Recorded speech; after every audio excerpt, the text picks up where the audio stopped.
kale iyo cawayska Washington.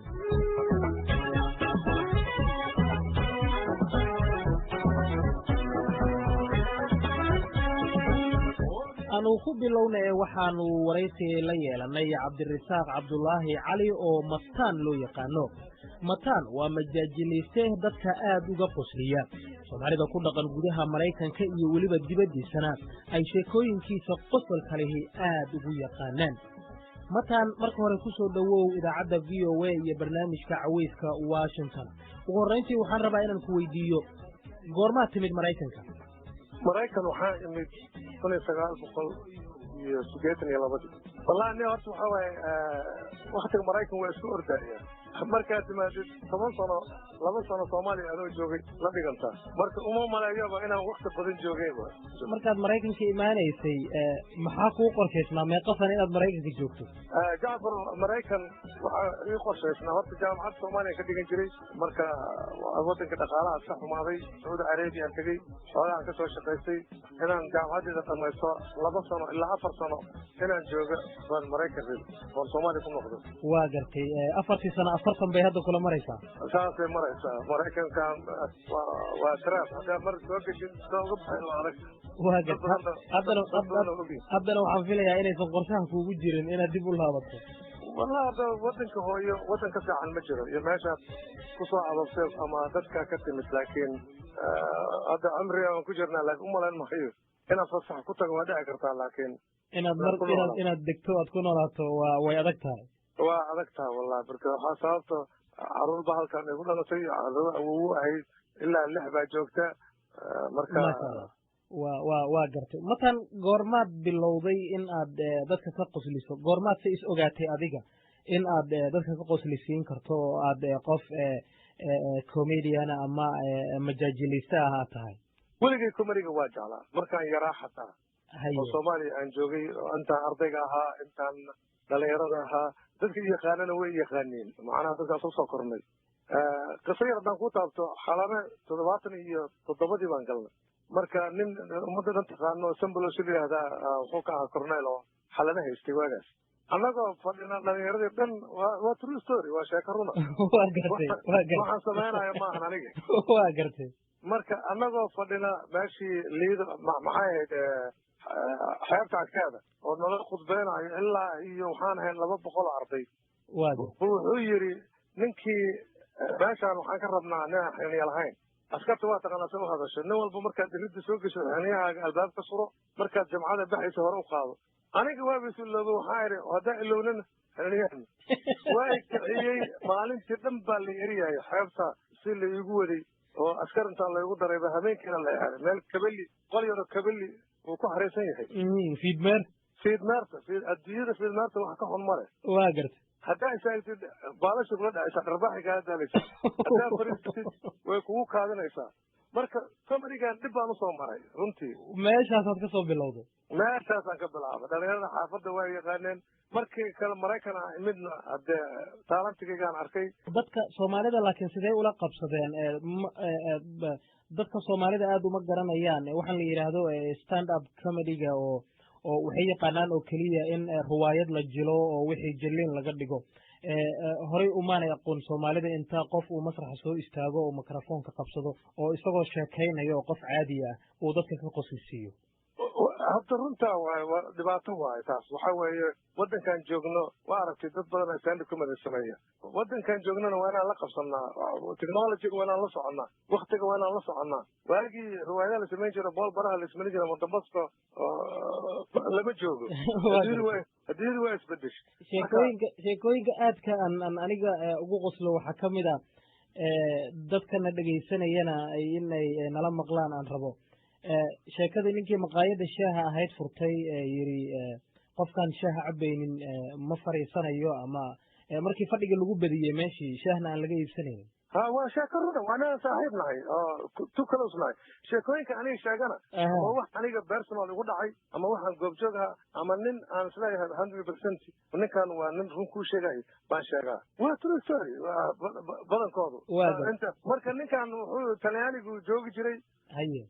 maqaayadar buu ka furtay maqaayada markuu furtay waa arag Soomaaliyeed maqaayada furtay waa imaanayaan dibnad bay ku ciyaarayaan turub bay ku dheelayaan kuraasina waa yarta waa gartay maanta waxna kama gadanayo ninkii wuxuu yiri dhegeysta ninkii shaaha ku caba waa systemka talyaaniga looga dhaqmo dhulka ku yar wuxuu yiri ninkii shaaha mataqaanaa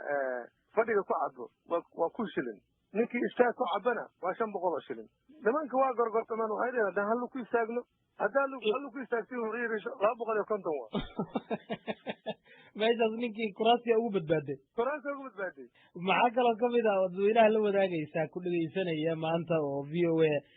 kaala socda nin iyo islaan waxay isqaray marka ninka waa nin lacag leh waa true story ninka waa nin lacag leh marka mataqaan nin iska wadaada waaye islaanta marka waxoogaa adag odaga marka islaanta waa dhib markasta marka uu tukado uu ducaystaa ilaahayow caruurna uma leedahay islaantii meel ugu taga mid ka fiican oo khayr qabtay si buu yidhaahdaa waa garta ayadoo maqlaysa ma maqlayso meel gooni markuu tukad maalin dambe soo ag istaag ilaahayow markuu yidhi markaas yidhi ilaahayow arrintiisaan isku ogeyn hanoo ahaato wuu baqay ninkii moogtaa ducadii afkiisa mari weyday laaslaanta waa ag taageen waa gartay marka ilaahayow sheekadu sidaa noo ahaato kulahaa kuwa maraykanka yimid luuqadii ingiriiskana aanan garanaynin ama gabdha ha ahaadeen ama wiilal ha ahaadeene dhibaatooyinka ay kala kulmeen wax sheekooyina ma ka haysaa dhinaca dhibaatada luuqadda ninkii mid tagsiilo weeye wuu shaqeeyaa wiig ma yimaado guriga meel project house buu degan yahay ninkan lacagtu marka wuxuu ku tirsadaa ummadeennana waxa weye soomaaliya lacagta banaankaas kaga tirsan jirin annagoo gacanta ku wadanaa socon jirnay maraykan waa taqaanaa $10 bay kugu dilayaan aad iyo aad tagsiilihii wuxuu sameeyey lacagtii baarka ku tirsada niman madow arkay waana project house waa degan meel guryo dawladda waa gartay waa la arkay saaxiibka albaabka loogu gabaday ingiriis fiicanna ma yaqaano waa gartay lacagta kan baa basood baa lagu qabtay wuu iswaalwaalay basood dabadeeda lagu dhifta madaxa looga dhifta waa gartay madaxa dilaacay lacagta baa laga qaatay 911 buu waa marka wuxuu ku leeyahay somebody robbed me buu yidhahdo inuu yidhaahdo somebody raped me buu yidhi 3 guys black guys rape me marka way kubsadeen way kubsadeen waa gartay rob me way dhaxan buu dhihi raba mogta are you serious I'm serious buu leeyahay waa gartay marka ninkan waxaa leeyahay are you bleeding yes ilaa madaxaa fiican mogta dhiig ma kaa socdaa dhiigga lamadii baa dhaqran ayagu dhiig si kale u qaateen waa gartay boliis baa kale u qaatay waxaa lasoo diray unit dhan oo naaga boorsooyin wato golofyo wato inay ka qaadaan waa gartay mise ninkii waaba taagan yahayba war maxaa dhacay lacagtii baa laga qaatay war hadda laguma reeb garayna waa lagu reeb garayay soomaaliya intii aad joogtay oo aad iskuulka dhiganaysay ama wax aad la kulantay ama sheekooyin kale oo dhab ahoo dhacay oo aad goobjoog u ahayd amaba adiga kugu dhacay ama saaxiibada ku dhacay oo sidan oo kale aad nala wadaagi karto ma jiraan waxaa jira nin maalin dhaweed nin baa soo wacay aan saaxiib nahay yaraanteeni waxaan ka nimid sugunta liido waa meeshii mataqaanaa curuba laga dhisay aad iyo aad annagoo yaryar markaad soo baxdid kafeesan Soomaaliya timaadid jardiina ku oli jirta jardiinada oo meesha barqash ka soo horjeeday jardiinadaas waa 60 iyo xogaagii waa gartay mid marka dad baa fariista odayaala talyaaniga iyo dad mataqaana dawladda u shaqeeya hadii meel waxa iska hayd galabtii la iska fariisto gabar Soomaaliya marka cunugeeda talyaaniga ku ciyaarsiinaysa gabadha shaqaale marka borooniyaasha abu cilibka lii jiray oo cunugu haystaa xaafadana anigu waa baran deganaa borooni ma jiro iiba waxaan ku yidhi niyo boroonigan cunuga markuu ka dhacayo kowdhi aniguna waxaan dadka ugu gaabiya xaafadda orod ma lahayn waa gartay ninkaasna xaafadda ninka ugu dhaariyo ahaa kani soo wacay hadda xamar joogan sheekadan ku sheegaya markaas waxaan boroonigan cunuga waa ka soo saraya markuu ka dhaco بروني قاد العرب حافظ عليه على الطوارئ كنا قلنا بروني هيسنة واقرت حافظ ودن وبري ودن بروني ما بيشربه بروني كده يركو كسر عيون ودي بس كده دنيا أصلا هو خمسة ولا عرب تذكي على الجاب عادي جلوس كل جنين كان فردوس كمان قبضي أقول لك ده أنت ودي بس مريا هاي هاي كده هذا نينكي أنا جيت كذا ساموته فردوس نينكي ودقها لقاها أيوه لمن وصل قبضي وصل ما يقول يبت وين قبض واقرت قبضي هذا قبض الركبة بلكي شغالة ما كويران نينكي إذن كقول ديري قبل هذا قبضي والله نينكي نقول ديري قبل هذا قبضي قبضي أصبر كان في شو قبل هذا حيورد كتب الركبة واقرت ninkii maalin walba waxa maraga soo wacay wuxuu yiri dowladda rabaa waa inaan ka noqdo noo mataan caan baa tahay xoogaa comedy ma taqaanaa advertisement iyo samee waa gartay warniyo ninkii boodada xaday oo la soo qabtay gobol soo qabtay sababtiina day wada lagu dhiibaya marka wuxuu ku leeyahay waxba ay sameeyaan amaanisi